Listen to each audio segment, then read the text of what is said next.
Israel जिंदाबाद था, है और रहेगा, और हिंदुस्तान जिंदाबाद था, है और रहेगा। अगर सिर्फ धर्म के नाम पर, जमीन के छोटे से टुकड़े के नाम पर अगर जिहाद चलाया जाए, और सिर्फ एक नहीं 57 कंट्रियों को उकसाया भी जाए साथ में कि आप भी हमारे साथ आओ, हम तो जिहाद कर ही रहे हैं, हम तो आतंकवाद फैला ही रहे हैं, आप भी आओ हमारे साथ, तो बताओ उस स्थिति में एक छोटा सा देश जो है वो क्या करेगा। गाजा पट्टी से शुरू हुआ, जब वो कर रहा था बीच में आप कौन थे बीच में करने वाले। 7 अक्टूबर को आपने इजरायलियों का दर्द नहीं पहचाना, उनकी महिलाओं को नंगा नचाया गया, पूरे विश्व ने देखा वो वीडियोस, तब आपके लिए उसके लिए प्यार नहीं था, तब इंसानियत नहीं है। उसके बाद जब वो रिटेलिएट करते हैं तो फिर बच्चे आगे कर देते हैं, महिलाएं आगे करते हैं। मैं कहता हूँ वो भी गलत है, मैं कहूँगा गलत है, मगर एक्शन का एक ओवन में बच्चे को भून दिया गया, आप उसको साइड कर कर अपने बच्चे आगे कर रहे हो। आज यहाँ पे ईरान का राजदूत कह रहा है कि मोदी जी चाहे तो युद्ध रुकवा सकते हैं। जब पाकिस्तान के घुसपैठी आकर के यहाँ हमारे देश में आतंकवाद फैलाते थे, आए दिन लोगों को शहीद करते थे, 1996 में जब सीमा पार किए पाकिस्तान की, भारत में घुसे, कारगिल युद्ध हुआ, तब तुम्हारा कहाँ था इंसानियत? तब तुमने पाकिस्तान का विरोध किया, तब तुमने ईरान की बात कर रहा हूँ मैं, ईरान से पूछ रहा हूँ, तब तुमने पाकिस्तान का विरोध किया, तब तुमने भारत का साथ दिया। हर घर से अफजल निकलेगा, आज कह रहे नसरल्ला निकलेगा। एक लाइन कह देना चाहता हूं कि जाग गया जिस दिन ये हिंदू, जाग गया जिस दिन ये हिंदू, हर घर से मुल्ला निकलेगा। जाग गया जिस दिन ये हिंदू, हर घर से मुल्ला निकलेगा। और भारत में तो भगवा फहरेगा ही, भारत में तो भगवा फहरेगा ही, पाकिस्तान में भी तिरंगा लहरेगा, पाकिस्तान में भी तिरंगा लहरेगा। इजराइल हमारा मित्र देश है जो हमारे बुरे समय में हमेशा खड़ा हुआ है। जिसने चाइना को चुनौती दी, को क्या चाइना को चुनौती, पाकिस्तान को बम्बू दिया, क्या इजराइल ने क्या बोला कि ये मेरा मित्र है, समुंदर में पनडुब्बी लेके खड़ा हो गया था। सर क्या शुभ नाम है आपका? मेरा नाम पवन केसर है जी केसर जी, सबसे पहला सवाल ये कि इजराइल क्या चाहता है? इतने सारे देशों के बीच में फंसा वो एक देश चारों तरफ से, फिर भी वो इतना आक्रामक क्यों है? इजराइल जो है ना अपने नागरिकों की सुरक्षा चाहता है। ठीक है। इजराइल जो है वो आतंकवाद से मुक्ति चाहता है। ठीक है। इजराइल जो है वो ये चाहता है कि अगर मेरा कोई नागरिक है, वो अगर डॉक्टर है, इंजीनियर है, कोई बड़ी कंपनी का सीईओ है, उसकी फैमिली वो सुरक्षित रहे। और ये क्या गलत चाहता है? कोई गलत है? गलत तो नहीं है, मगर अगर सिर्फ धर्म के नाम पर, जमीन के छोटे से टुकड़े के नाम पर अगर जिहाद चलाया जाए, और सिर्फ एक नहीं 57 कंट्रियों को उकसाया भी जाए साथ में कि आप भी हमारे साथ आओ, हम तो जिहाद कर ही रहे हैं, हम तो आतंकवाद फैला ही रहे हैं, आप भी आओ हमारे साथ, तो बताओ उस स्थिति में एक छोटा सा देश जो है वो क्या करेगा। आज जो भी इसका असर हो रहा है ना, ये 7 अक्टूबर डेट याद रखना है, 7 अक्टूबर हाँ 2023। और एक आपको अपनी डेट भी याद होना चाहिए, जब कश्मीरियों का जनवरी का 1990 का वो दिन, वो भी याद रखना पड़ेगा आपको, जब नरसंहार यहाँ पे हुआ। आप आज जो हिंदुस्तानी है ना, अगर वो आज इजराइल का समर्थन कर रहा है ना, तो वो इजराइल में को अपने जैसा देखता है, क्योंकि जो हमने भुगता वही चीज जो है ना, हमने दशकों भुगता, आज वो इजराइल भुगत रहा है।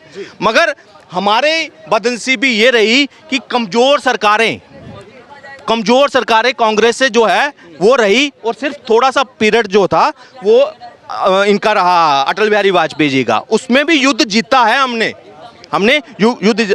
अगर वो कंटिन्यू सरकार रही होती, जैसे आज मजबूत सरकार है, आज आतंकवाद सफाया हो गया, तो हमें शायद कई ऐसे घरों को वो शायद बच जाते, मगर मैं कहता हूँ नालायकी हुई। लेकिन आज जब इजराइल अगर उनको ठोक रहा है ना, तो मैं कहता हूँ, मैं पवन केसर, मैं इजराइल के साथ हूँ, ये नहीं कि धर्म के नाम पर या कुछ। लेकिन जो ईरान के समर्थक हैं, चाहे वो भारत में हो या वो बाहर हो, वो कह रहे हैं कि ईरान हक के लिए जंग कर रहा है। सर ईरान, मैं ईरान की बात करता हूँ, ईरान के साथ हमारा स्ट्रैटेजिक अलायंस भी है, ऐसे तो मेरी उसके ऊपर टिप्पणी नहीं बनती, मगर अगर कोई आतंकवादी संगठन का सरगना जो एक देश को तंग कर रहा है, उसको मैं कहता हूँ पूरा हक है उसको उस पर कार्रवाई करने का। जो दिन रात ये मंसूबे बनाते हैं कि हमें इजराइल को कैसे ख़त्म करना है, तो मैं कहता हूँ इजराइल को हक है कि उसको रिटेलिएट कर कर उसको एक एक को चुना, अपने दुश्मनों को ख़त्म किया जाए। वही वो चीज़ कर रहा है। आपने ईरान धमकियां देता था जब लेबनान तक ये पहुंचा, मैं कहता हूँ गाजा से शुरू हुआ, गाजा पट्टी से शुरू हुआ, जब वो कर रहा था बीच में आप कौन थे बीच में करने वाले? 7 अक्टूबर को आपने इजरायलियों का दर्द नहीं पहचाना? उनकी महिलाओं को नंगा नचाया गया, पूरे विश्व ने देखा वो वीडियोस। तब आपके लिए उसके लिए प्यार नहीं था, तब इंसानियत नहीं है। उसके बाद जब वो रिटेलिएट करते हैं तो फिर बच्चे आगे कर देते हैं, महिलाएं आगे करते हैं। मैं कहता हूँ वो भी गलत है, मैं कहूँगा गलत है, मगर एक्शन का एक ओवन में बच्चे को भून दिया गया, आप उसको साइड कर कर अपने बच्चे आगे कर रहे हो। ये मेरी बात सुनिए, आज ईरान के जो लोग हैं ना, आज वो उनको ऐसे कांप रहे हैं, वो डर रहे हैं इस चीज़ के कि इजराइल ने जो हाल लेबनान में किया, गाजा पट्टी में किया, हमास में किया, मतलब धीरे धीरे वो सिर्फ हम सोचो कि अपना कचरा नहीं साफ कर रहा, ये आतंकवाद जो है ना, ये पूरे विश्व के लिए कचरा है, ये जल्दी जल्दी समेटा जाता है। आप मुझे एक चीज़ बताइए, एक मिनट, ईरान की बात करते हैं, इनका सबसे बड़ा भाई जो है सऊदी था, दुबई था, यूएई, वो क्यों चुप है आज? यहाँ के मुस्लिमों से मैंने बात किया, वो तो कह रहे हैं कि सऊदी वाले तो सिर्फ पैसे के पीछे पड़े हुए हैं। यही थी ना, उनको अकल आ गई है, उनको अकल आ गई है कि तेल हमारा कुछ लिमिटेड है, ठीक है ना। अब हम वो कट्टरवाद वाला जो सिस्टम है ना, वो उसको हम या तो वो चलाएं या तो अपना आने वाले अवसर देखें, अगर 100 साल बाद हम क्या करेंगे, या तो उस पर चलें। अगर कट्टरवाद रखेंगे तो कोई भी देश उसमें नहीं आएगा। उन्होंने फीफा कराया, उन्होंने वर्ल्ड कप करवाया, जबकि वहाँ बैन था ये सब। क्यों करवाया? क्योंकि आने वाले समय में उनको वो पेट्रोल नहीं दिख रहा, उनको टूरिज्म दिख रहा है, उनको टूरिज्म दिखता है, उनको मेडिकल टूरिज्म दिख रहा है, उनको ऐसे टूरिज्म दिख रहा है। एक सिटी बना रहे हैं कोई वो शायद दुबई या वो पूरा पता नहीं कितने किलोमीटर की है, वो अंदर ही है सब कुछ, उसमें पेड़ भी अंदर, सब कुछ अंदर, वो दिखाने के लिए आकर्षण का केंद्र। अगर वो रेडिकलाइज होकर पहले की तरह अगर वो ट्रीट करे, फॉरेन टेररिस्टों को फंडिंग कर रहे, ऐसे देशों को फंडिंग कर रहे, तो कोई भी देश उसके ऊपर ट्रस्ट नहीं कर पाएगा। इसलिए वो तो समझ गए। मैं कहता हूँ 57 देशों, आप भी अपने अंदर का कचरा खत्म करो। आज नया नया कचरा पता कहाँ उड़ेला है इन्होंने, वो जो जमायते इस्लाम ने कहाँ उड़ेला, बांग्लादेश में अपना एक पपेट बिठा दिया वहाँ पे। अब वो कचरा आतंकवाद का ना वहाँ पनपेगा। कल परसों की न्यूज़ है, ISI के झंडे वहाँ लग गए, सीरिया वाले, वो वहाँ पे पूरा कट्टरवाद करने वाले हैं। जो बांग्लादेश हमारे से अच्छा मतलब इकॉनमी प्रोग्रेस कर रहा था, उनकी इकॉनमी $62 बिलियन का उसका व्यापार हो चुका था, मगर आज जो भारत के मुस्लिम हैं, जब मैंने उनसे बात की तो वो कह रहे हैं कि मोदी जी या भारत इजराइल के साथ में इसलिए खड़ा है क्योंकि ईरान में मुस्लिम है और मुस्लिमों का विरोध मोदी जी कर रहे हैं, इसलिए वो इजराइल के साथ। देखिए वो बेवकूफ़ लोग हैं। अगर कोई वो समझता है, हमारा आज भी हमारा स्टैंड इजराइल के साथ भी है, ईरान के साथ भी और फिलिस्तीन के साथ भी है।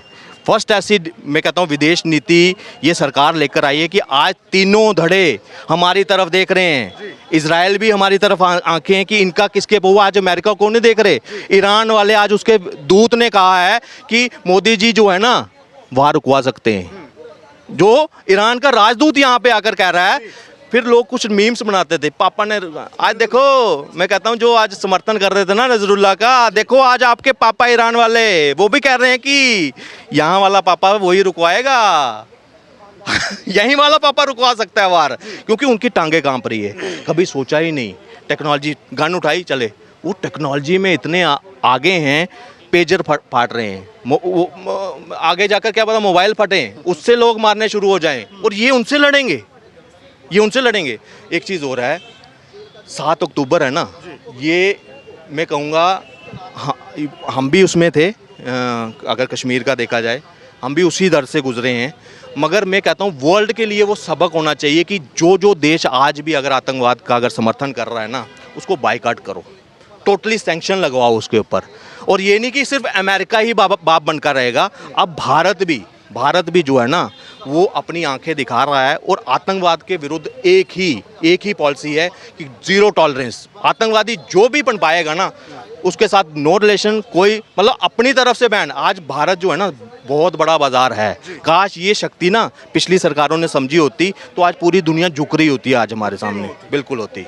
आपसे मेरा सवाल ये है कि जब 180 से ज़्यादा मिसाइलें ईरान ने इजराइल की तरफ छोड़ी, तो इजराइल का ये कहना था कि हम ऐसी क्षमता रखते हैं कि ईरान को नक्शे से ख़त्म कर सकते हैं। नहीं 100% देखिए, अभी जो भाई साहब ने कहा टेक्नोलॉजी की बात, तो कहीं ना कहीं टेक्नोलॉजी तो है ही है। और दूसरी बात, एक बात आपको बता दूं, जो अपने वजूद के लिए लड़ता है, जो अपने स्वाभिमान के लिए लड़ता है, जो अपने देश के लिए लड़ता है, अपने नागरिकों की सुरक्षा के लिए लड़ता है, उसकी जीत हमेशा होती है। आज मैं पूछना चाहता हूं, आज यहाँ पे ईरान का राजदूत कह रहा है कि मोदी जी चाहे तो युद्ध रुकवा सकते हैं। जब पाकिस्तान के घुसपैठी आकर के यहाँ हमारे देश में आतंकवाद फैलाते थे, आए दिन लोगों को शहीद करते थे, 1996 में जब सीमा पार किए पाकिस्तान की, भारत में घुसे, कारगिल युद्ध हुआ, तब तुम्हारा कहाँ था इंसानियत? तब तुमने पाकिस्तान का विरोध किया, तब तुमने ईरान की बात कर रहा हूँ मैं, ईरान से पूछ रहा हूँ, तब तुमने पाकिस्तान का विरोध किया, तब तुमने भारत का साथ दिया, तब वहाँ आखिर बताइए, पाकिस्तान भी यहाँ घुस करके इंसानियत की हत्या किया। आए दिन पाकिस्तान यहाँ आतंकवाद फैलाता था, इंसानियत की हत्या करता था, लेकिन तब तुमने पाकिस्तान का विरोध नहीं किया, तब तुमने भारत का साथ नहीं दिया। आज तुम्हारी फट गई है, आज तुम्हारे अंदर घुस गया सब कुछ, एकदम तुम्हारी नानी याद आ रही है, तो तुमको भारत याद आ रहा है, तुमको भारत याद आ रहा है। और एक लाइन में कह देना चाहता हूं सर, ये तुमने शुरू किया है। जो भाई साहब ने कहा 7 अक्टूबर 2023 12,000 इजरायली मारे गए थे। फिलिस्तीन और हमास के साथ जो आतंकवादी समूह है, इन्होंने क्या कहते हैं, मिलकर के उस पर आक्रमण किया। उससे पहले से 48 में आक्रमण किया, इसके बाद 24 में अप्रैल में इन लोगों ने ये किया। तो ये तो तुमने शुरू किया ना।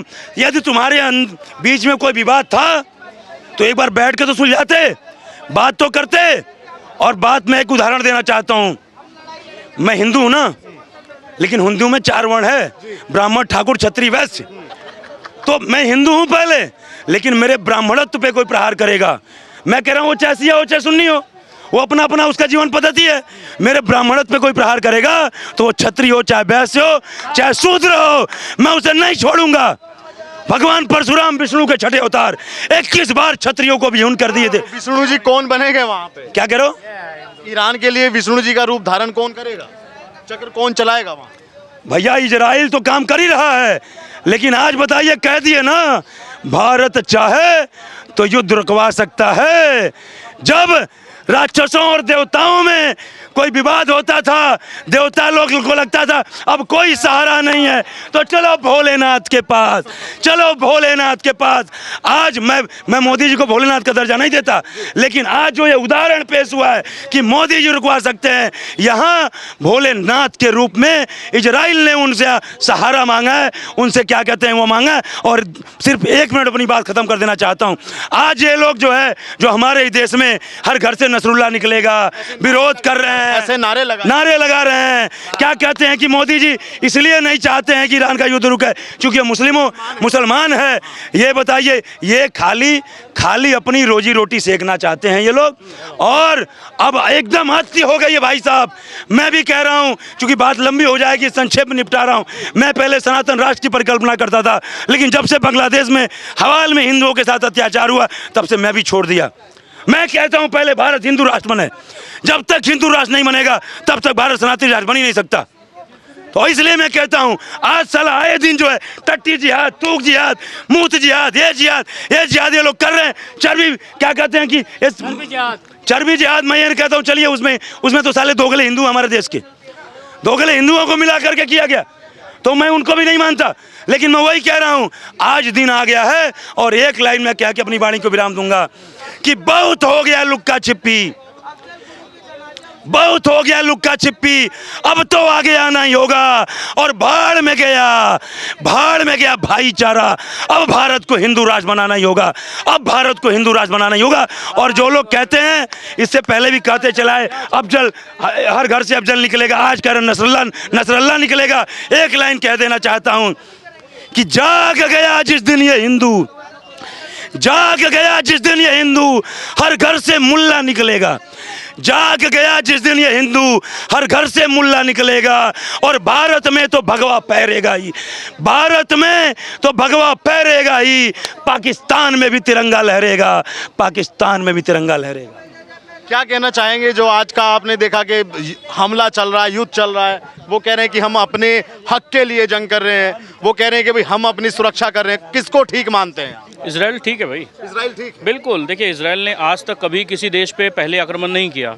उसके ऊपर में आपने देखा होगा, पहले हमस ने किया, हाउती ने, फिर उसके बाद में अभी देख रहे हैं आप हिजबुल्लाह ने कर दिया।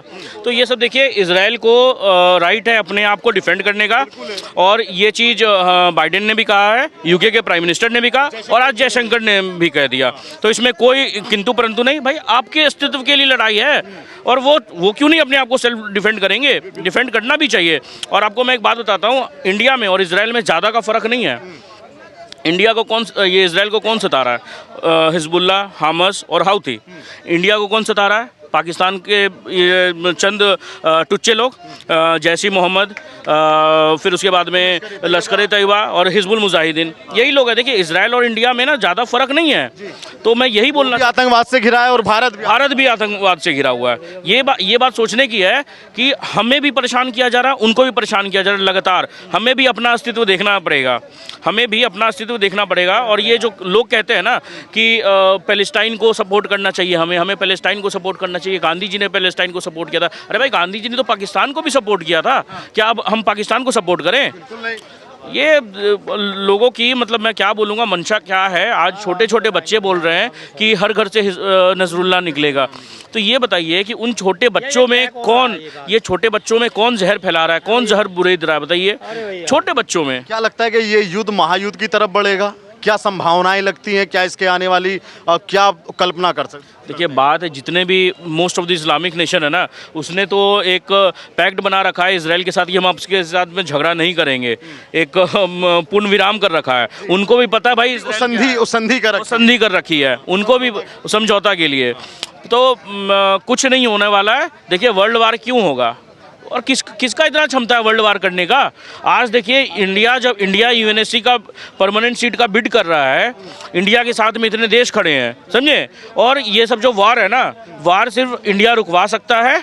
और मैं तो समझता हूँ कि मोदी जी को इसमें हस्तक्षेप नहीं करना चाहिए। क्या बोलते हैं, इसराइल को ये क्या बोलते हैं, रिटेलिएट करना चाहिए, और ईरान को सबक सिखाना चाहिए।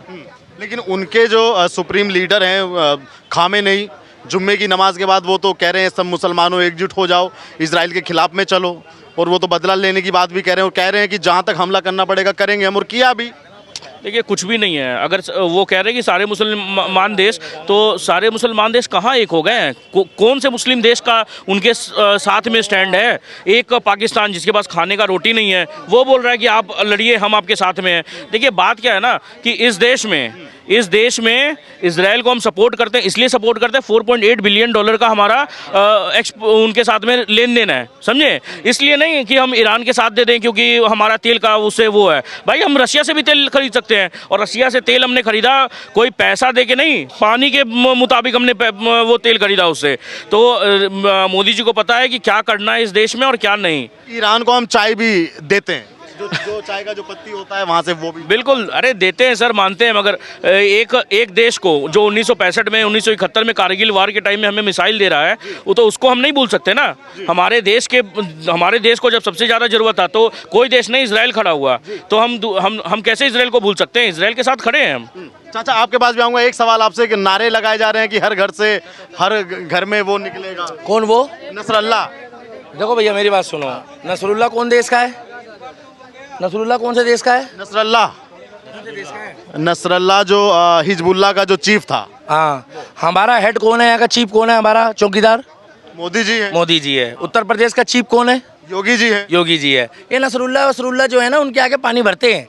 योगी जी के यहाँ जो पानी भरने वाला है, उसका नाम भी नसरुल्लाह है।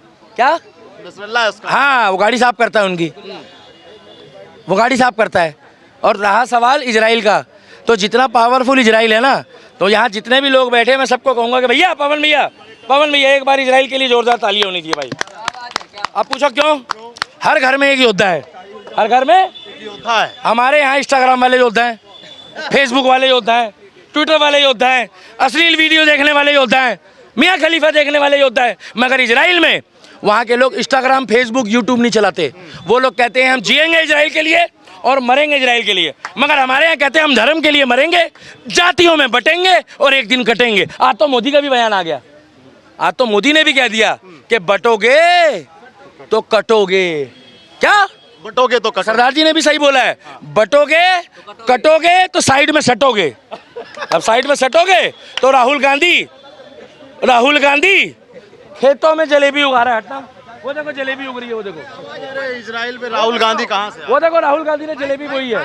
राहुल गांधी कहाँ से आ गए? राहुल गांधी कल हरियाणा में बोल रहा है, हाड़े उड़े कित जाएगा के करन लाग रहे। क्या बोल रहा है? आड़े उड़े कह रहा मैं ऐसी जलेबी बनाऊंगा जो जैसी खाओगे वैसी निकलेगी। नहीं समझे? बस साइज बड़ा हो जाएगा। अच्छा ये बताइए, इजराइल ने चेतावनी दी है ईरान को कि हम चाहें तो नक्शे से खत्म कर सकते हैं ईरान को, और वहां से भाई, कट्टरपंथी एक बात मुस्लिम बताऊं। शासन भी खत्म। देखो, मैं सबसे ज्यादा दुनिया में विश्वास करता हूँ राम के ऊपर। मेरा राम जो कहता है वो करता है। मेरा राम अगर भाई साहब धनुष बाण उठाता है तो रावण को खत्म कर देता है। मेरे राम ने जब आशीर्वाद के लिए हाथ उठाया तो आशीर्वाद भी दिया है। मेरे राम के दरबार से कोई खाली नहीं गया। उन्होंने राम ने आशीर्वाद दिया योगी जी को। आज योगी जी मुख्यमंत्री बन गया है, एक दिन प्रधानमंत्री भी बनेगा। राम ने आशीर्वाद दिया मोदी जी को। मोदी जी कहाँ है? प्रधानमंत्री बन गए। मेरे को एक बात बता दो, जो मेरे राम का है वही मेरे काम का है। पूछो क्यों बोल रहा हूँ मैं? क्यों बोल रहे हैं? क्योंकि इजराइल भी कहता है जय श्री राम, जय श्री राम। और मैं हिंदुस्तान में रहता हूँ तो डंके की चोट पे कहता हूँ। कल इसको एक लेडीज कह रही कि हम राम राम करते हैं। अरे मूर्खो, हम राम राम करेंगे, तुम्हारे जो बस की हो तुम हमारी पूछ पाड़ लो। बिल्कुल भाई गलत बोल रहा हूँ? बिल्कुल सही बात है। क्योंकि हम राम के थे, राम के हैं और राम के रहेंगे। अब रहा सवाल इजराइल का। इजराइल किसी के बाप से नहीं डरता। क्या? किसी के बाप से नहीं। क्योंकि वो बागेश्वर बाबा का भी भक्त है। इजराइल पूछो क्यों? वो रोड ठटरी बांध रहे हैं लोगों की। नहीं बंद रहा है।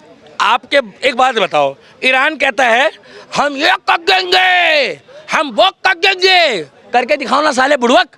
भोजली वाला, गाली नहीं बकी भाई साहब, हाँ नहीं गाली नहीं है। गाली नहीं है, भोजली वालों बोला है। भोजली वो भाई बड़ा तेज हंस रहा है, वो समझ गया। तुम लोग भी समझ गए होगे।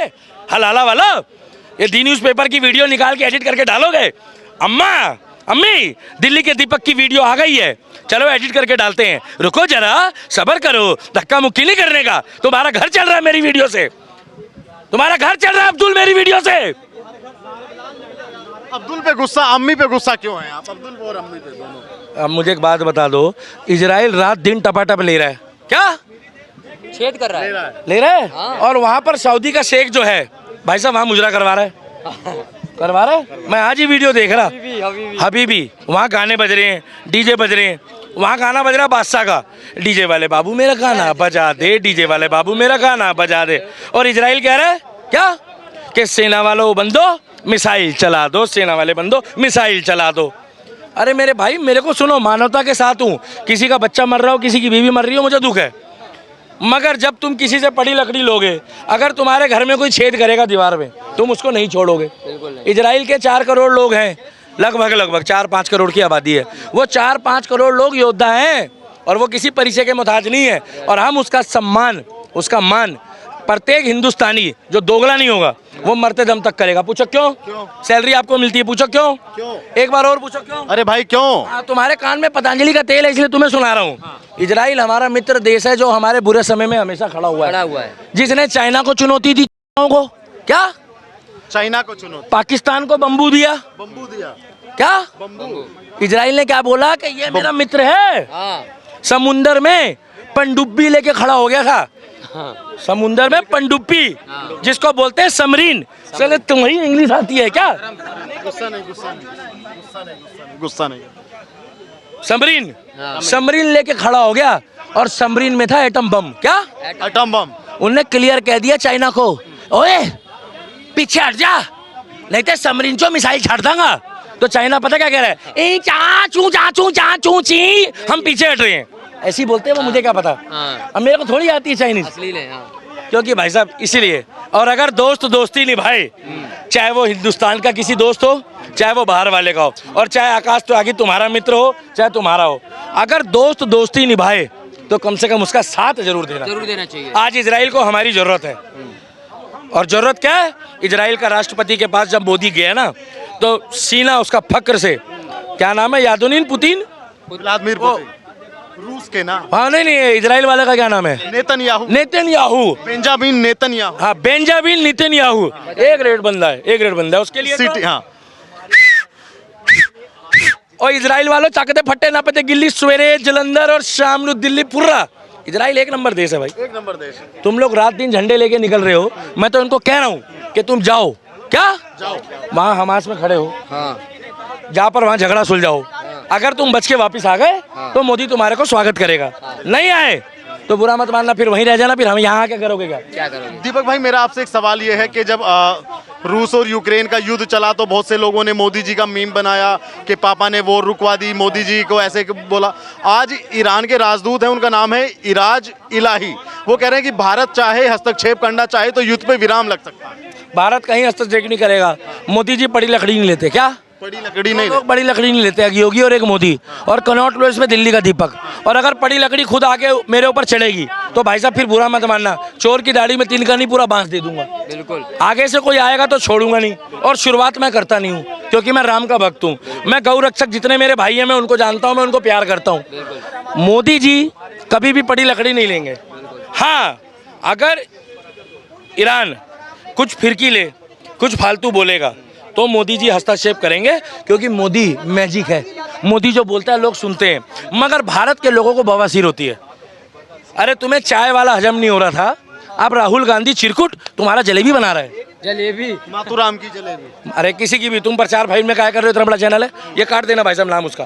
तुम फ्री में प्रचार काय कर रहे हो किसी का? अरे बहुत तमाम लोगों ने उसका, भाई साहब हम नाम नहीं लेंगे, हम तो एक ही बात बोलते हैं, हाँ दाने दाने में केसर का स्वाद तुम्हारे, हम तो एक ही बात बोलते हैं कि तुम जलेबी बनाओ या चाय बनाओ, मगर किसी को अंडर एस्टिमेट मत करना, क्योंकि इसी देश में डोली चाय वाला है, डाल देना। ये चाय वाला था, वही डोली चाय वाला दुबई में जाके हबीबी कर रहा था, महंगी महंगी गाड़ियों में घूम रहा था। तो गरीब हो या अमीर हो, कभी किसी का मजाक मत बनाना। हबीबी क्या होता है ये हबीबी?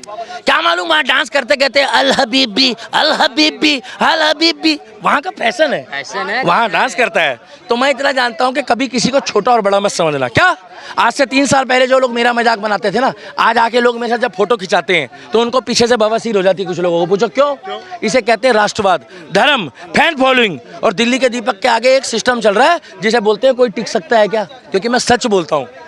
और इजराइल जिंदाबाद था, है और रहेगा, और हिंदुस्तान जिंदाबाद था, है और रहेगा। एक आखिरी सवाल के साथ मैं खत्म करूंगा। जो लोग भारत में, इजराइल भी युद्ध खत्म करेगा, हम लोग थोड़ी करेंगे। मेरा ये सवाल है कि जो लोग भारत में रहकर भी ईरान को अपना देश मान रहे हैं, खाते यहाँ का है, उनके लिए आपके पास में क्या शब्द है? और क्या सरकार को कोई कानून बनाना चाहिए, उन पे कार्रवाई करनी चाहिए कोई? तो सरकार करती क्यों नहीं है? जो अपने अब्बू को अब्बू ना बोले, जो अपने बाप को बाप ना बोले, जो बराबर वाले को बोले, क्योंकि उसके घर में मर्सिडीज खड़ी है। क्या मर्सिडीज खड़ी है? अरे मेरे भाई सीधी सी बात है, मोदी जी को आए 2014 में, क्या 2014 से पहले वो मित्र रहा है हमारा। अरे तुम्हारे रिश्तेदार कांग्रेस वाले वो भी इजराइल को मित्र बताते थे। तुम्हारी दादी इंदिरा गांधी स्वर्गों में है, वो भी इजराइल को मित्र बताती थी। भाई गलत तो नहीं बोल रहा?